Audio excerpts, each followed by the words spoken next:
Hey guys, today I'm going to tell you how to set live wallpaper in any Samsung phone. If you are using any Samsung phone or you want to set live wallpaper just like that, so let's see how can you do that. Just open Play Store and here just go for search and you just have to search for a specific app which is Zedge. You can search for live wallpaper or any middle wallpaper which you want, but I'm going to search for Zedge. And here just install this app as I already installed, so I'm going to open the app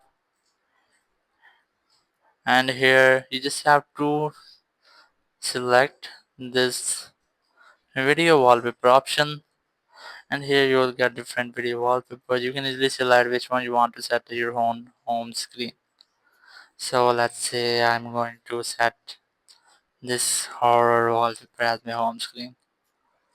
Just tap on this download option and here you must have to watch an ad or use credits.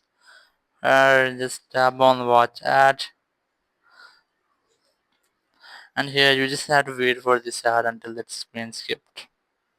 So here just tap on this cross option and then the ad will be skipped.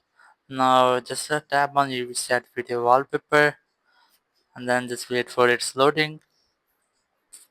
After that just tap on this set wallpaper option, then select on which you want to set as your wallpaper. I'm going to set it only on my home screen, just select that. You can see video wallpaper has been updated. Let's check it. So that's how you can easily set live wallpaper on any Samsung phone. Thank you very much for watching the video. Until next video, bye bye.